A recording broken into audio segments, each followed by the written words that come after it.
Jangan lupa subscribe YouTube channel Metro TV News dan jangan lupa nyalakan notifikasinya.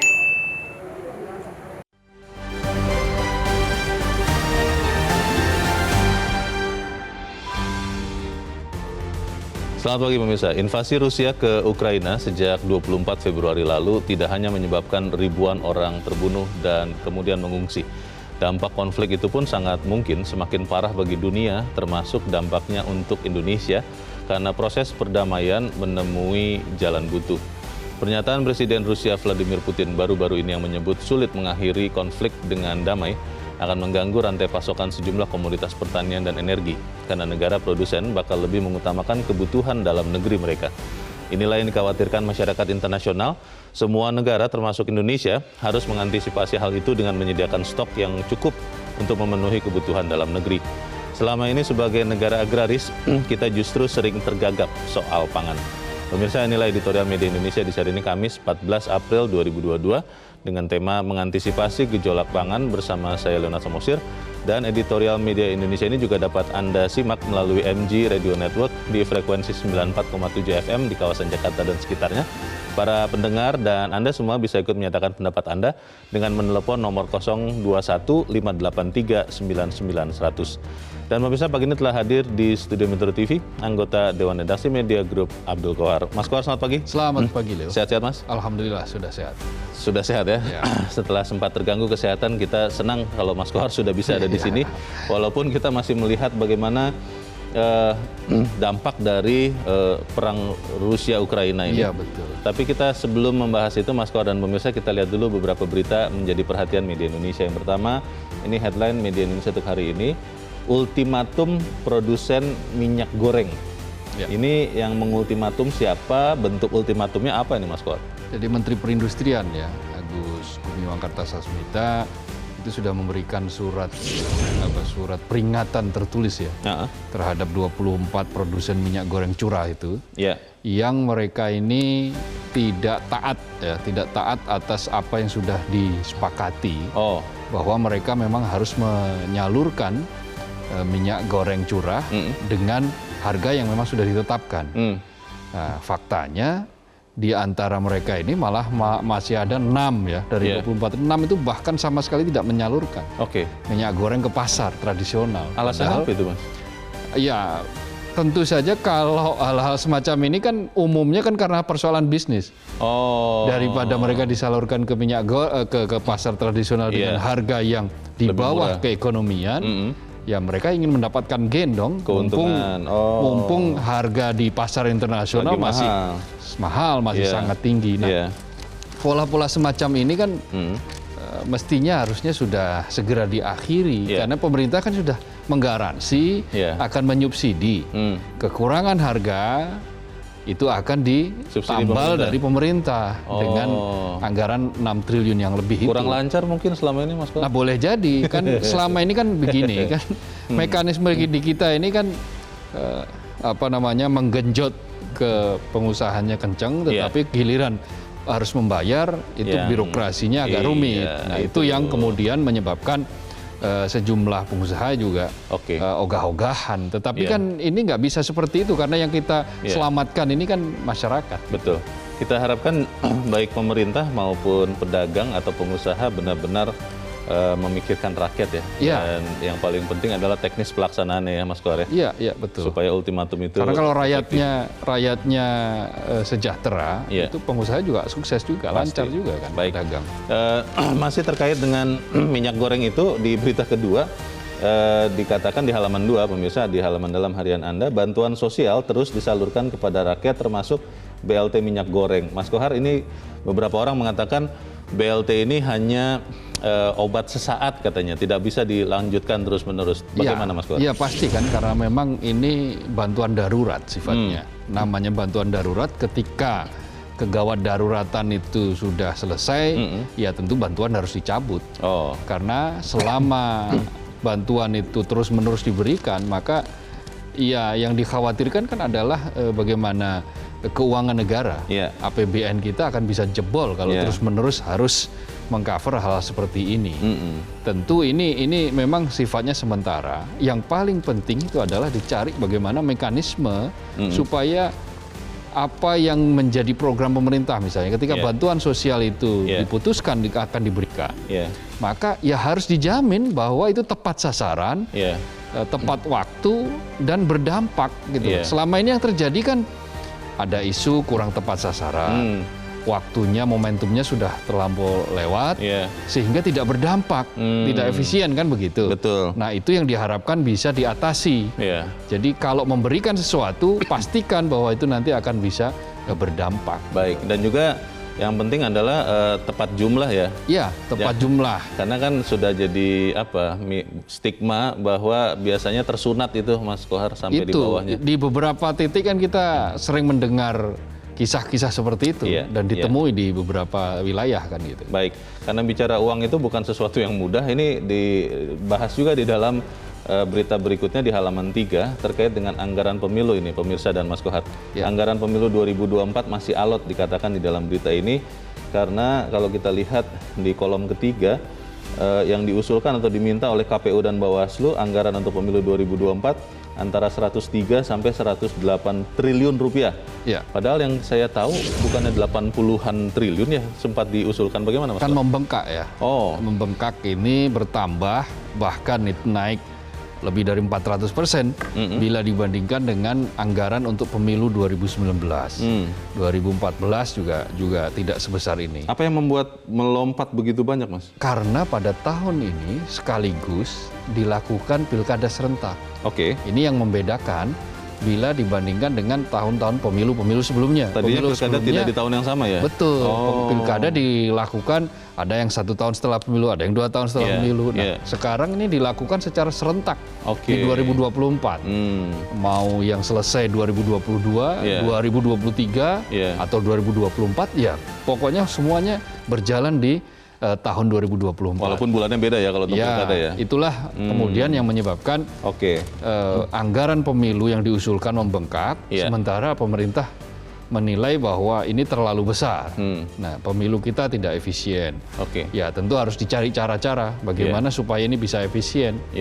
Kalau memang belum memungkinkan aturan atau tidak cukup waktu untuk memberi porsi pada aturan tentang e-voting, ya jangan dipaksakan, tapi yang penting efisien gitu. Baik, kita harap ada ketemu angka yang pasti nanti dari perundingan itu. Kita ke editorial, mengantisipasi gejolak pangan. Ini beberapa orang mengatakan sebetulnya perang Rusia-Ukraina itu hanya memperburuk masalah. Sebelum itu pun ancaman kepada harga pangan dan energi, Mas Kohar, itu sudah terjadi. Bagaimana, Mas? Ya, memang ini menjadi tambahan tambahan beban bagi publik, bagi masyarakat dunia, bukan hanya Indonesia tapi juga masyarakat dunia.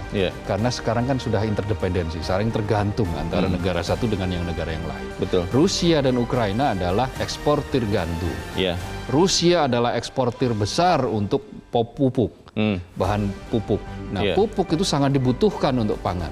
Maka ketika Rusia menahan pupuknya, Rusia menahan ekspor pangan untuk menyelamatkan dalam negeri, di beberapa negara juga akhirnya sekarang menahan diri untuk mengekspor, maka negara-negara yang biasa mengimpor pangan tentu akan kelabakan. Itu dia. Dan itu yang dikhawatirkan akan terjadi krisis pangan. Nah, selama ambisi untuk terus-menerus perang tidak menghentikan segera perang, maka pada titik itu kita harus layak untuk khawatir. Kita harus khawatir bahwa ini akan menjadi krisis yang berkepanjangan kalau tidak segera diatasi. Mengantisipasinya seperti apa itu yang akan kita bahas, Mas Kohar, dan pemirsa. Inilah editorial Media Indonesia untuk hari ini, Kamis 14 April 2022, mengantisipasi gejolak pangan.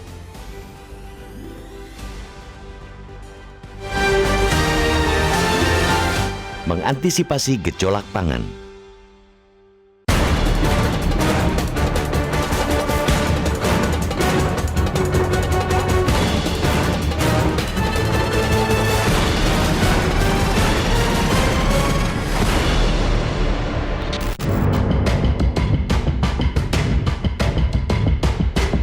Invasi Rusia ke Ukraina sejak 24 Februari tidak hanya menyebabkan ribuan orang terbunuh dan mengungsi. Dampak konflik itu pun sangat mungkin semakin parah bagi dunia, termasuk kita tentu saja karena proses perdamaian menemui jalan buntu. Pernyataan Presiden Rusia Vladimir Putin baru-baru ini yang menyebut sulit mengakhiri konflik dengan damai akan mengganggu rantai pasokan sejumlah komoditas pertanian dan energi. Sebab negara produsen bakal lebih mengutamakan kebutuhan dalam negeri mereka, apalagi Ukraina. Dan Rusia merupakan negara pengekspor komoditas utama pangan dunia seperti gandum, jagung, kedelai, bahan pupuk. Konflik di antara keduanya otomatis melambungkan harga pangan di tengah pandemi, cuaca ekstrim, devaluasi mata uang, dan kendala fiskal. Inilah yang dikhawatirkan masyarakat internasional. Semua negara termasuk Indonesia harus mengantisipasi hal itu dengan menyediakan stok untuk mencukupi kebutuhan dalam negeri. Selama ini, sebagai negara agraris, kita justru sering tergagap soal pangan. Seringkali kita mendengar peternak unggas, baik petelur maupun pedaging, tidak berdaya menghadapi harga pakan yang melambung tinggi. Begitu juga petani yang kesulitan mendapatkan pupuk dan menghadapi serbuan produk luar. Terbaru, masyarakat dipusingkan dengan komoditas minyak goreng yang langka dan mahal. Ini tentu menjadi tugas para stakeholder, terutama Badan Pangan Nasional yang baru saja dibentuk pemerintah. Selain butuh nyali ekstra untuk memberantas mafia, pemerintah harus memiliki terobosan dalam memitigasi potensi gejolak sejumlah harga bahan pokok. Gejolak diyakini tidak akan berakhir pada Idul Fitri. Harga pangan bakal terus melambung seiring berlarutnya konflik Rusia-Ukraina dan pandemi COVID-19 yang belum sepenuhnya rampung. Setiap negara tentu bakal mementingkan kebutuhan mereka, sehingga rantai pasok gandum dunia misalnya bakal terganggu dan membuat harganya makin melambung. Begitu pula dengan harga pupuk. Sebagai eksportir pupuk dan bahan baku pupuk terbesar dunia, Rusia tentunya bakal kesulitan memasok. Harga pupuk di pasar internasional pun diyakini bakal melonjak. Pupuk yang mahal dan pasokan terbatas akan menurunkan daya produksi petani. Untuk jangka panjang, pemerintah perlu menata ulang secara fundamental bidang pertanian, mulai dari produk pupuk, pakan, maupun pangan yang berbasis produk dalam negeri. Kita sedapat mungkin mesti mengurangi ketergantungan pada produk impor. Kelapa sawit misalnya, dengan varian produk turunannya harus bisa diberdayakan untuk produksi pupuk, pakan, dan pangan yang murah. Jangan semata untuk memenuhi kebutuhan pasar internasional demi meraup cuan besar. Ini menjadi tugas para stakeholder, juga para akademisi di bidang pertanian untuk memikirkannya. Kedepan, selain transformasi dan diverifikasi di bidang pangan, pemerintah, swasta, maupun dunia internasional perlu bekerja sama membangun sistem produksi yang lebih produktif untuk memastikan ketahanan pangan dan gizi masyarakat. Apalagi, tantangan semakin kompleks. Tidak hanya risiko krisis ekonomi atau konflik politik, tapi juga perubahan iklim yang kian parah. Dunia tidak sedang baik-baik saja. Kita pun kena imbasnya. Ketika pandemi belum sepenuhnya sirna, ketika perang antara Rusia dan Ukraina tidak akan usai dalam waktu dekat, mitigasi dan antisipasi atas dampaknya menjadi keharusan. Menteri Keuangan Sri Mulyani mengakui pula bahwa tantangan dan ancaman yang kini dihadapi masyarakat bukan lagi soal pandemi COVID-19, melainkan kenaikan harga pangan dan energi. Karena itu, penguatan ketahanan pangan harus terus dilakukan.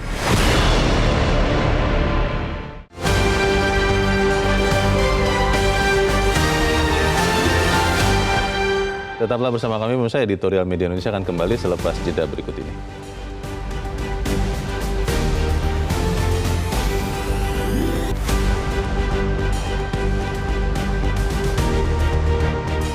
Terima kasih pemirsa, Anda masih bersama kami. Mas Kors, kita akan berbincang juga saat ini. Kita sudah tersambung lewat saluran telepon dengan Guru Besar Hukum Internasional Universitas Indonesia, Profesor Hikmahanto Juwana. Prof. Hikmah, selamat pagi. Selamat pagi. Halo. Prof. Hikmah, Ya, pagi, Prof. Prof. Hikmah, kita ingin tahu berdasarkan yang Anda lihat, Putin mengatakan susah untuk perang dengan cepat atau selesai invasi ke Ukraina. Tapi kalau Anda lihat, apakah memang perang Rusia-Ukraina ini akan katakanlah sampai akhir tahun ini, atau seperti apa prediksinya, Prof? Ya, bisa jadi sampai akhir tahun ini ya, karena perang ini terus bereskalasi. Dan kalau dalam suatu perang, sebenarnya pemimpin itu akan menetapkan target. Kalau target itu tercapai, maka perang akan selesai. Nah, di awal targetnya adalah untuk Putin membantu mereka yang di Donbas, terutama yang memerdekakan diri, Donetsk dan Luhansk, ketika diserang oleh Ukraina. Tapi kemudian beralih lagi menjadi menangkap Zelensky sebagai presiden dan menggantikan beliau. Nah, dua yang terakhir ini sampai hari ini belum tercapai. Nah, tetapi kita tahu bahwa negara-negara Barat itu selalu tanda kutip memprovokasi dengan pertama adalah kayak kemarin Amerika Serikat menyumbang ke Ukraina militer itu ya sampai 800 juta. Baik. Lalu kemudian ada kehadiran dari Perdana Menteri Inggris Boris ini, dan kemudian yang jadi permasalahan sehingga target itu sekarang meluas lagi. Putin mengatakan tujuan mulia. Tujuan mulia ini memang bahasa beliau adalah bagaimana orang-orang di timur Ukraina tetap bisa berbahasa Rusia. Tetapi saya yakin bahwa yang dia lawan adalah negara-negara Barat ini. Baik. Jadi setelah akhir tahun akan berakhir begitu perangnya, Prof. Hikmah? Kecuali ada perdamaian. Kecuali kalau ada negara ketiga yang berhasil untuk meyakinkan bahwa perang ini akan berakibat besar terhadap dunia, sehingga baik Rusia maupun Amerika Serikat menghentikan. Karena sekarang ini perang ini bukan antara Rusia dengan Ukraina, tetapi Rusia dengan Amerika Serikat dan sekutunya. Baik, kita harapkan bisa segera berakhir, tapi untuk saat ini kita lihat sama-sama ya. Terima kasih Profesor Hikmahanto Juwana, Guru Besar Hukum Internasional Universitas Indonesia. Selamat pagi. Dan pemirsa, kita juga sudah terhubung saat ini dengan Guru Besar Institut Pertanian Bogor, Dwi Andreas Santosa. Prof. Andreas, selamat pagi. Selamat pagi, Mas. Ya, Prof. Andreas, tadi Pak Hikmahanto memprediksi bisa jadi perang Rusia-Ukraina sampai akhir tahun. Dan itu dampaknya kalau untuk Indonesia terkait dengan harga pangan seperti apa, Prof? Ya, ini sebenarnya dampaknya tidak hanya untuk Indonesia ya, ini dampak internasional yang nanti, sehingga perkiraan saya tahun 2022 ini krisis pangan dunia akan terjadi. Kenapa demikian? Karena kedua negara tersebut itu memasok kira-kira 30% pas gandum dunia. Dan memasok ke hampir 50 negara di dunia termasuk Indonesia. Lalu juga 15% jagung juga dimasuk oleh kedua negara. Terus Rusia ini juga merupakan salah satu produsen pupuk terbesar di dunia. Nah, Rusia ini kan terganggu karena dia diembargo sehingga dia tidak bisa mengeluarkan produknya. Sehingga produk-produk pangan ini tidak bisa keluar, otomatis nanti petani Rusia akan malas tanam sehingga produksi biji-bijian di Rusia turun. Ukraina sudah jelas terkena dampaknya. Perkiraan kami ini produksi pertanian di Ukraina akan turun di atas 50%. Bisa tidak produsen? Prof. Andreas, bisa tidak produsen lokal mengisi kekosongan baik pupuk, tadi jagung yang memang Indonesia butuhkan selama ini dari dua negara itu, Prof? Iya, ya untuk beberapa hal bisa, tergantung keinginan kuat pemerintah, terutama untuk padi dan jagung ya. Ini betul-betul harus dijaga betul produksinya tahun 2022, karena perkiraan saya krisis pangan ini nanti akan berlanjut ke 2023. Karena kan gangguan produksi itu kan terjadi di 2022. Kan, jadi itu. Jadi butuh waktu untuk pulih begitu ya? Siap. Betul, pemerintah harus betul-betul siap untuk dua produk utama, yaitu padi dan jagung. Sedangkan gandum ya nggak bisa apa-apa, kita mau tanam gandum di mana kan itu. 100% tetap harus kita impor, dan gandum harganya sekarang ini sudah melonjak tinggi. Jadi setelah Lebaran ini kelihatannya harga bahan pangan atau produk pangan belum akan turun signifikan, Prof? Oh iya, kan ada dua jenis, Mas. Kalau itu produk pangan yang kita impor, sudah barang tentu tidak bisa. Tidak bisa ya? Di sana ada gandum, ada kedelai, ada jagung, dan lainnya. Baik, kita harap supaya kita bisa sama-sama memenuhi kebutuhan kita. Profesor Dwi Andreas Santosa, Guru Besar Institut Pertanian Bogor, terima kasih sudah mencerahkan kami. Selamat pagi, Prof. Andreas. Dua guru besar itu memberi proyeksinya, Mas Kohar. Tapi pertanyaannya adalah apakah pemerintah Indonesia sudah mempersiapkan diri terhadap proyeksi-proyeksi ini? Ya, sejauh ini apa yang disampaikan katakanlah misalnya Menteri Pertanian yang mengatakan bahwa stok pangan kita masih aman untuk beberapa bulan ke depan. Tetapi pertanyaannya kalau betul nanti bahwa perang ini akan berlangsung sampai akhir tahun, sebagaimana disampaikan oleh Profesor Hikmahanto tadi, dan apabila betul bahwa terus-menerus krisis ini akan terjadi, maka persoalannya akan menjadi semakin rumit dan berat. Rumit dan berat bagi masyarakat. Pertama, mereka baru pulih, baru menggeliat. Akibat COVID ya? Akibat COVID setelah 2 tahun menderita. Tetapi begitu ekonomi mulai menggeliat, harga pangan sudah naik. Kita saksikan minyak goreng naik. Minyak goreng naik juga ada kaitannya dengan beberapa persoalan di dunia. Harga CPO naik sebagai kompensasi kan. Bagi orang untuk kemudian ketika energi berkurang, maka dibutuhkan energi alternatif. Nah, energi alternatif yang digunakan dipakai adalah yang dari katakanlah misalnya CPO. Nah, itu yang menyebabkan kemudian kebutuhan CPO naik sementara pasokannya tetap. Betul. Begitu pula dengan pupuk. Jadi pangan bukan hanya karena kita impor bahan pangan dari beberapa negara, kedelai dari Amerika dan Rusia, Ukraina, gandum dari Rusia dan Ukraina, tetapi juga bahan untuk meningkatkan produksi kita itu kan harus dengan pupuk. Saprotan, sarana produksi pertaniannya. Betul. Pupuknya itu. Pupuk ini akibat perang ini sudah naik 42% seharganya di global. Apalagi Rusia sudah jelas-jelas melakukan moratorium. Rusia selama ini itu mampu mengekspor pupuk dengan nilai 7,6 miliar US dollar. Termasuk ke Indonesia? Termasuk ke Indonesia. Maka coba bayangkan ketika amonia, senyawa kimia yang dibutuhkan untuk bahan utama pupuk di stop oleh Rusia, maka yang terjadi adalah dunia kalang kabut. Meskipun even katakanlah dunia negara tersebut bisa memproduksi sendiri katakanlah, maka ya tetap kalau pupuknya mahal akan semakin banyak uang yang harus dibelanjakan. Betul. Industri pertanian tidak kompetitif, orang akhirnya buat apa menanam kalau harus merugi? Pemerintah kan belum lama ini membentuk Badan Pangan Nasional. Itu banyak orang yang berharap bahwa Badan Pangan Nasional ini bisa menyelesaikan dalam waktu singkat masalah-masalah kelangkaan atau mahalnya harga-harga bahan pokok. Itu harapan yang bisa terpenuhi atau lebih ke mimpi itu, Mas? Iya, sejauh ini sih sebetulnya kalau roadmap-nya jelas, maka harapan itu layaklah untuk diapungkan. Tetapi selama roadmap-nya seperti itu saja, katakanlah hanya mengulang hal-hal yang lama, pola perdagangan di bidang pangan dan pertanian hanya menjadi komoditas yang segelintir orang, yang dimainkan oleh segelintir orang, akan tetap saja akan tetap seperti itu. Maka harus kita katakan, kita optimistis bahwa Badan Pangan ini akan mampu memberikan hal-hal yang lebih baik.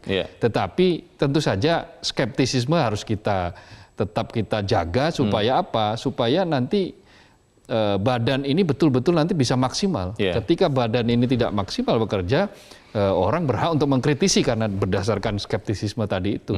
Harapan itu boleh, tinggi banget boleh, tetapi juga harus ada menjejak bumi ukurannya harus jelas gitu loh. Jadi apa yang menjadi target. Nah, ini persoalan serius krisis pangan ini kalau sampai tidak segera diatasi. Nah, beberapa orang mengatakan kepada saya, Mas Kohar, ini kalian suka sih menakut-nakuti, kenapa dikatakan sesuatu yang belum ada, dan kemudian kan akhirnya orang berpikir mengarah ke situ. Ketika minyak goreng langka, antrean segala rupa, diberitakan terus-menerus setiap hari, sekian jam, satu hari, akhirnya orang mengarah kepada situ juga, yang tadinya tidak mau menimbun, akhirnya menimbun juga. Informasi seperti ini sebenarnya lebih membuat sesuatu yang bermanfaat atau mudarat ini, Mas Kohar? Sekarang apa yang tidak bisa dilihat, apa yang tidak bisa didengar, dan apa yang tidak bisa kita saksikan?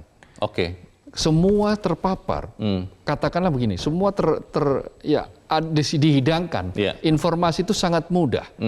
Ketika ada smartphone, ada gawai yang gawai pintar gitu ya. telepon pintar, Yeah. semua bisa diakses di satu alat ini, maka pada titik itu ya percuma kita menyembunyikan sesuatu. Oke. Jadi jangan sedikit-sedikit kemudian menyalahkan bahwa ini gara-gara media. Nah, karena apa? Di media sosial pun sudah banyak analisis semacam ini.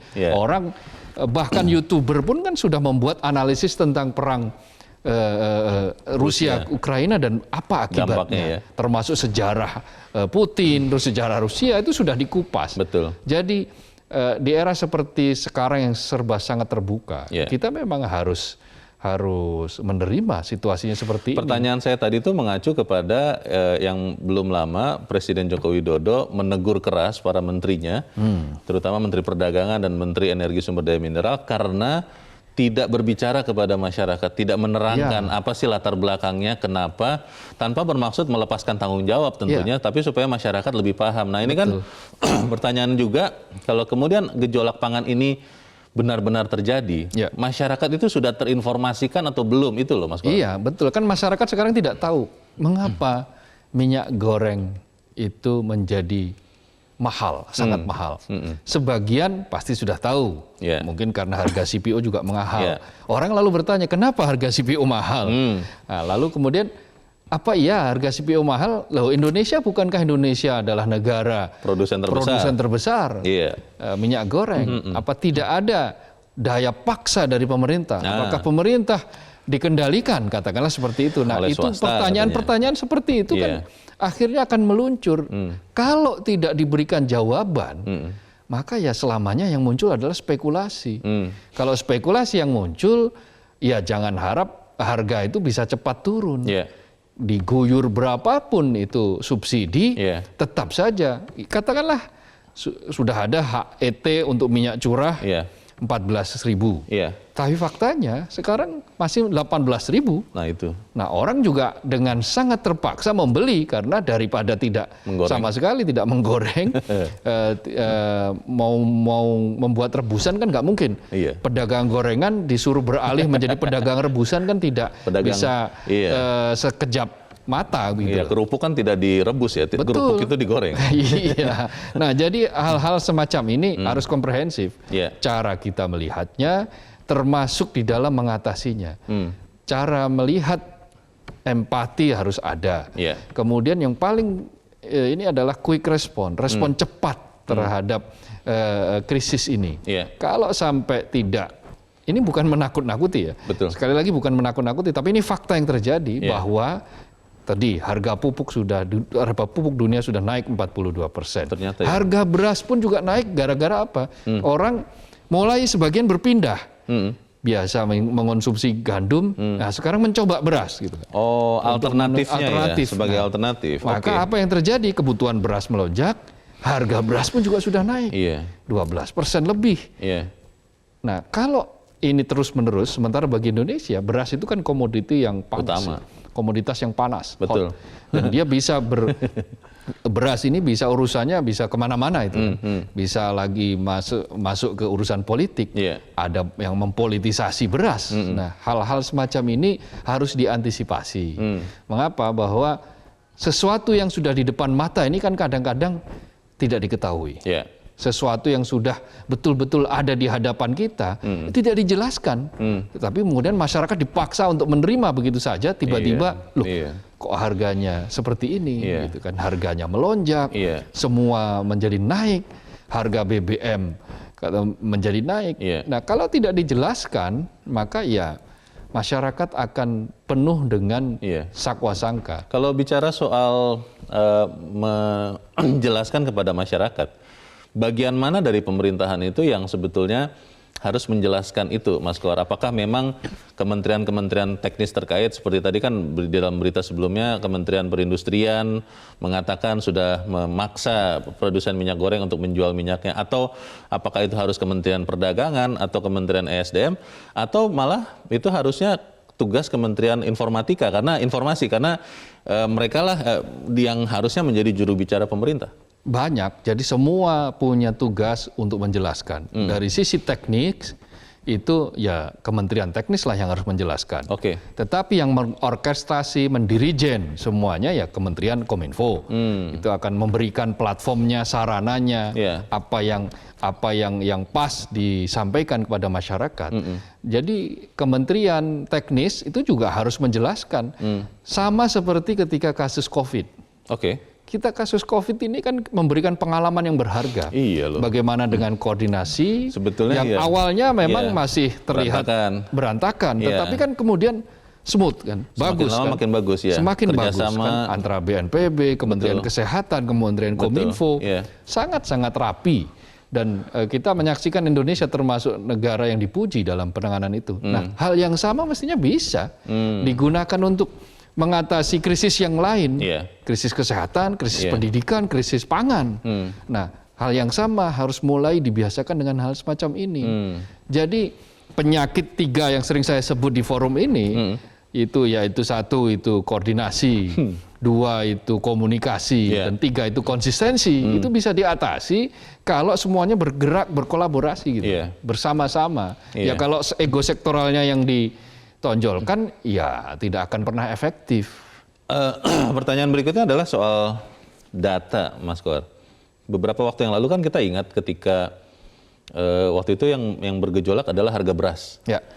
Itu data dari Kementerian Pertanian dan Kementerian Perdagangan berbeda, dan akhirnya masyarakat jadi bingung ketika Kementerian Pertanian waktu itu mengatakan berasnya cukup, tapi masyarakat melihat di pasar sedikit barangnya, dan akhirnya harganya naik. Dan akhirnya Kementerian Perdagangan harus impor waktu itu kalau tidak salah. Nah, saat ini Menteri Pertanian terus mengatakan bahwa kebutuhan pangan itu terutama daging kalau saya baca itu aman. Lalu beras aman. Tapi bagaimana dengan informasi mengenai misalnya kedelai atau jagung atau hal-hal atau tanaman-tanaman pangan lain yang kemudian terpengaruh harga pupuk yang ternyata Mas Kohar tadi katakan, saya baru sadar juga sudah naik 42%. Bagaimana Mas? Jadi gini, yang dibutuhkan itu bukan hanya aman. Jadi ada 2 hal yang harus dimiliki dalam konteks pangan itu. Satu itu aman, ketersediaannya aman, dan yang kedua terjangkau. Kenapa? Karena ini kan kebutuhan yang subsisten, kebutuhan harganya yang sangat mendasar bagi masyarakat. Harus bisa dibeli ya maksudnya. Harus bisa dibeli, terjangkau. Terjangkau itu bukan berarti harus murah semurah-murahnya, tidak. Tetapi terjangkau lah, terjangkau oleh khalayak, terjangkau oleh publik. Karena ini kebutuhan yang sangat mendasar. Kalau selama ini yang disampaikan kepada masyarakat aman barang ada, tetapi harganya tidak terjangkau, ini juga persoalan. Sama saja kan bohong, gitu kan. Kemarin kan sudah minyak gorengnya tidak ada, stoknya menghilang, harganya berlipat-lipat. Betul, mahal. Nah, begitu dinyatakan HET dicabut untuk minyak goreng yang premium, maka seketika itu juga muncul di rak-rak minimarket. Nah, hal-hal semacam ini kan yang membuat distrust ada ketidakpercayaan di kalangan masyarakat, ada social distrust yang berkembang, bukan social trust. Jadi dalam konteks bagaimana membangun masyarakat itu mestinya kan yang dibangun social trust. Betul. Social trust itu bisa tercipta apabila komunikasinya disampaikan secara terbuka, disampaikan kepada masyarakat, ini loh kenyataan kita hari ini, faktanya seperti ini, dan bukan hanya kita yang mengalami. Nah, bukan hanya kita, karena memang faktanya begitu. Kenapa kemudian loh kita kan negara agraris, kita kan punya banyak lahan untuk pertanian, tetapi pupuknya kita tergantung dengan pupuk impor. Ya, itu kan karena yang memiliki kemampuan dan memiliki kemampuan lama, yang pengalaman lama di bidang itu kan Rusia. Ternyata Ukraina. Baik, kita akan mencari tahu bagaimana masalah ini bisa kita atasi, tapi kita harus jeda dahulu, Mas Abdul Kohar. Dan pemirsa tetaplah bersama kami, Editorial Media Indonesia segera kembali selepas jeda berikut ini.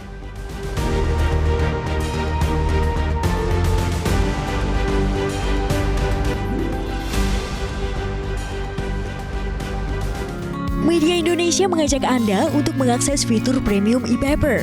Dengan sajian konten berbasis intelektual dan meneguhkan kebangsaan, Media Indonesia tampil dengan lebih dinamis melalui e-paper Media Indonesia yang dapat Anda akses kapan saja, di mana saja. Caranya mudah, download aplikasi Media Indonesia di Android atau ketik link e-paper.mediaindonesia.com atau bisa scan QR code pada layar kaca Anda. Klik tab e-paper di bagian samping layar tablet Anda, Daftarkan data diri, serta pilih paket berlangganan e-paper Media Indonesia sesuai dengan kebutuhan Anda. Nikmati juga bonus spesial tambahan 4 halaman rubrik fokus setiap hari. Semua bisa Anda dapatkan hanya di e-paper Media Indonesia. Untuk informasi lebih lanjut, hubungi customer service di nomor 0811 1201 2018 atau kunjungi media sosial @Media Indonesia. Media Indonesia, referensi bangsa. Terima kasih pemirsa, Anda masih bersama kami di Editorial Media Indonesia, dan Mas Kohar, kita mau mencoba bertanya juga kepada masyarakat, pemirsa Metro TV. Kita sudah terhubung dengan pemirsa Metro TV di Kalimantan Utara, ada Pak Yunus Luat. Pak Yunus, selamat pagi. Selamat pagi, salam sehat selalu untuk seluruh warga NKRI tercinta. Ya Pak Yunus, bagaimana Pak, singkat padat saja, mengantisipasi gejolak pangan menurut Anda, kita bisa tidak ini Pak Yunus? Saya sangat-sangat meyakini bahwa sebenarnya kalau ada kebersamaan dari segenap pemegang kebijakan, kemudian warga masyarakat untuk betul-betul mengantisipasi, betul-betul melaksanakan pengawasan, maka gejolak pangan tidak akan terjadi. Yang penting kita ini benar-benar mau berbuat.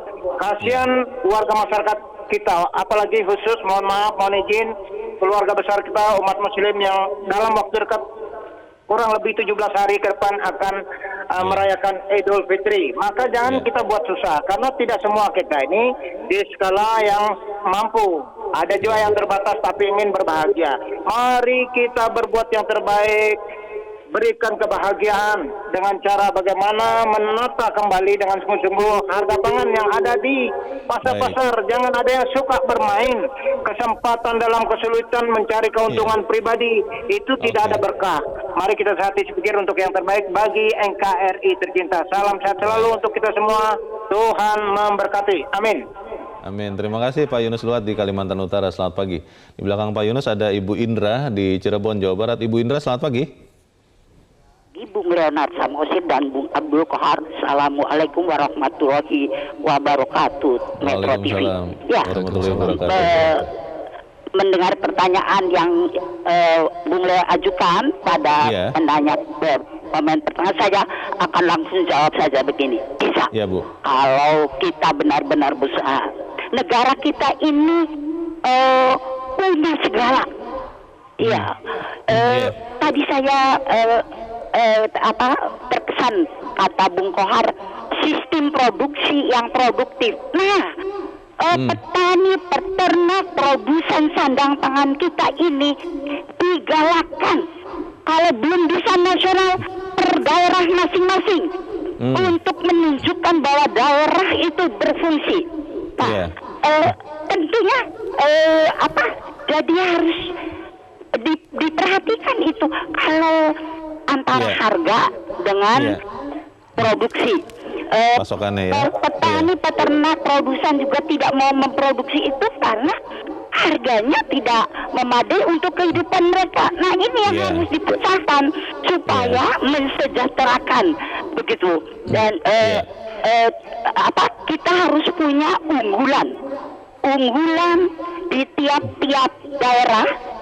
Nasional sudah jelas itu minyak goreng kita punya unggulan.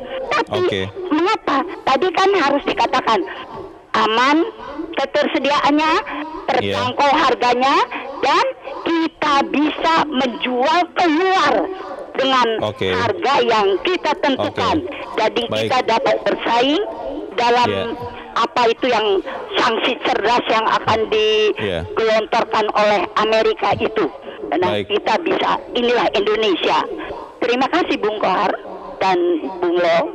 Assalamualaikum warahmatullahi wabarakatuh. Waalaikumsalam warahmatullahi wabarakatuh. Terima kasih Bu Indra di Cirebon, Jawa Barat. Di belakang Ibu Indra ada Ibu Lia di Makassar, Sulawesi Selatan. Ibu Lia, selamat pagi. Assalamualaikum. Waalaikumsalam. Bu Lia, bagaimana Bu? Kita bisa mengantisipasi gejolak pangan tidak menurut Ibu Lia? Saya sesuai momentum Ramadan yang berkah ini Pak ya, berpikiran positif bahwa pemerintah bisa. Ya, bisa. Dengan seperti kata tadi penelpon pertama, asal mereka itu kerjasama. Pemimpin dengan masyarakat, jadi jangan sampai seperti keadaan ini lagi dimanfaatkan oleh orang-orang tertentu dan sering diselipkan kepentingan politik. Nah ini jangan sampai ada lagi celah untuk masuk di situ kepentingan politik. Di mana kita lihat baru-baru ini turunkan minyak goreng, ada yang mau membagi-bagi dengan jumlah yang banyak. Ini kan bertolak belakang ini. Apalagi negara kita ini. Katanya batu pajak kita bisa tumbuh. Ya, jangan sampai tikus mati di lumbung padi. Ya, jadi dengan kerjasama yang baik pemerintah, masyarakat dan namanya pengambil kebijakan, saya rasa ini negara kita ini cukup menunjang. Ya, mana SDM-nya, mana negara agraris, ya petani yang banyak, kebun kelapa sawit dan sebagainya. Ya, jadi dengan ucapan Bismillah ini, saya rasa insya Allah pemerintah kita bisa membantu masyarakat, apalagi menghadapi seperti yang dikatakan Bapak, menghadapi Lebaran, maka semua bisa menikmati negara Indonesia yang aman. Makasih. Assalamualaikum. Waalaikumsalam. Terima kasih Ibu Lia di Makassar, Sulawesi Selatan. Di belakang Ibu Lia ada Pak Sunoto di Cirebon, Jawa Barat. Pak Sunoto, selamat pagi Pak. Selamat pagi Bang Leo dan Bang Kohar. Selamat pagi. Silakan Pak Sunoto. Sesuatu itu bisa sisi negatif dan bisa sisi positif. Sisi positifnya adalah kita ambil berkahnya Bang Kohar, Bang Leo. Bahwa krisis pangan yang akan kita hadapi ini sebuah berkah. Berkah apa? Bahwa itu adalah sebuah dorongan untuk kita segera berdikari. Must be, ya kan, segera itu sebuah fardu ain, wajib berdikari. Ya kan? Nah, kalau kita belum punya kemampuan untuk meningkatkan pertanian yang hebat, panggil teknokrat-teknokrat dari internasional dan teknologinya, tapi bukan mengimport barangnya. Yang diimport adalah teknologi dan para ahlinya. Itu yang pertama. Yang kedua, dulu ada kesalahan sedikit, bahwa definisi pangan itu adalah beras. Padahal yang namanya pangan tidak harus beras. Orang Madura yang memang dengan jagung, suburkan jagungnya. Saudara kita yang di Irian dengan sagu, suburkan sagunya. Nah, untuk yang sekarang, siapa yang harus berkewajiban untuk mengantisipasi krisis pangan ini? Satu, tentu Departemen Pertanian. Yang kedua, Bulog. Yang ketiga, Institut Pertanian Bogor itu didirikan adalah untuk mengantisipasi memenuhi pangan rakyat. Di Cirebon, Bang Leo, Bang Kohar, sudah ada 2 pabrik Korea yang menggarap ketela. Bolet itu menjadi pasta. Nah, pasta ini diekspor ke negerinya sendiri, ke Korea, untuk makanan pokok mereka. Jepang sekarang makannya talas, ya kan? Jadi sekali lagi, tidak ada keraguan untuk kita itu tidak bisa mengantisipasi pangan. Sebagai contoh yang kemarin dikritisi. Ini sebuah 8 keajaiban dunia, ada negeri produsen CPO terbesar di dunia, kok kurang minyak goreng. Ini apa yang salah? Kita jangan lagi menganut hal-hal yang jangan menyalahkan sesuatu, jangan menyalahkan. Harus kita cari salahnya di mana, siapa yang salah, supaya kita terima, bisa tahu solusinya apa. Ya kan? Dan yang heran, ya kan, ada menteri nangani minyak goreng nggak mampu kok masih bertengger. Ada apakah? Terima kasih. Terima kasih Mas Sunoto. Waalaikumsalam di Cirebon, Jawa Barat. Selamat pagi. Ada apakah, kata Mas Sunoto? Ada apa Mas Kohar? Ya, jadi yang paling penting seperti saya katakan tadi, ketika semua pihak itu mau menjelaskan secara terbuka kepada masyarakat, mampu melihat secara detail, ada problem apa, baik di problem di internal di kita, maupun di internasional, di dunia global, dan jelaskan itu secara terbuka pada masyarakat, maka masyarakat mungkin bahkan akan memberikan pendapat-pendapat yang itu bisa diambil menjadi solusi kan gitu. Bersama-sama ya. Bersama-sama, karena social trust itu modal yang luar biasa. Bagaimana solusinya akan kita bahas di bagian berikut, Mas Kohar, dan bisa tetap bersama kami. Editorial Media Indonesia segera kembali.